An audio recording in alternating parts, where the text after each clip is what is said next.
આજે આપણે બનાવીશું હેલ્ધી અને ટેસ્ટી પાલક પનીર ફ્રેન્કી.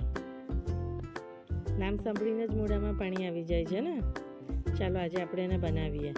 એના માટે આપણે પહેલાં પાલકને સમારીને ચોખ્ખા પાણીથી ધોઈને એને બ્લાન્ચ કરી દીધી છે 4 થી 5 મિનિટ માટે, અને એને બ્લાન્ચ કરીને એને કળી લીધી છે, ઠંડી થવા મૂકી દીધી છે આપણે. હવે આપણે લોટ બાંધીશું.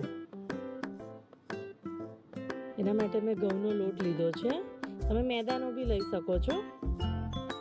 હવે ઘઉંના લોટમાં મેં તેલ નાખ્યું છે, મોણ એડ કર્યું છે, અને આપણે જે પાલક બ્લાન્ચ કરેલી છે એને મેં પ્યોરી કરી દીધી છે પાલકની, અને એ પ્યોરી જ આપણે એમાં એડ કરી દઈશું, અને થોડું સોલ્ટ એ એડ કરી દીધું છે, અને આપણે સરસ લોટ બાંધી દઈશું. તમે લોટ બાંધતા તમને જરૂર લાગે એટલી પાલકની પ્યુરી તમે એડ કરી શકો છો એમાં.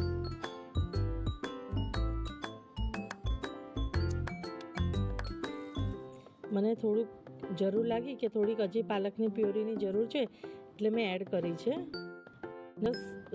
લોટ બાંધી દીધો છે.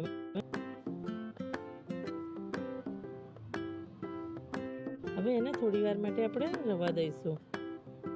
હવે આપણે એની રોટલી કરીશું. રોટલી વણીને તૈયાર છે. કેટલો સરસ ગ્રીન કલર દેખાય છે, અને એને મેં કાચી પાકી શેકી લીધી છે.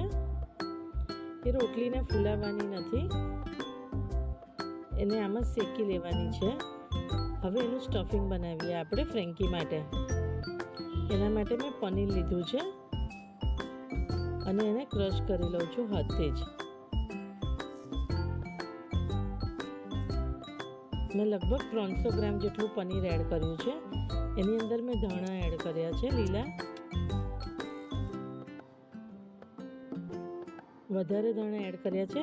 ધાણા વધારવાથી એનો ટેસ્ટ બહુ સરસ લાગે છે. અને કેપ્સિકમ મેં લીધું છે, એક કેપ્સિકમ એકદમ ઝીણું ઝીણું સમારીને લીધેલું છે.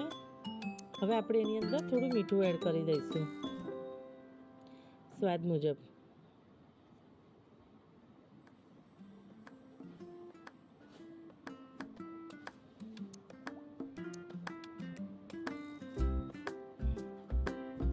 હવે થોડો મરી પાવડર એડ કરી દઈશું.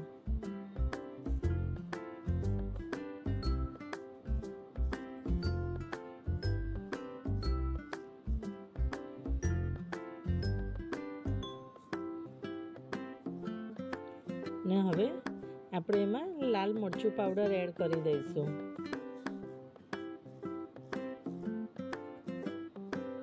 તમારે જેટલું તીખું જોઈએ એ પ્રમાણે તમે મરચું એડ કરી શકો છો.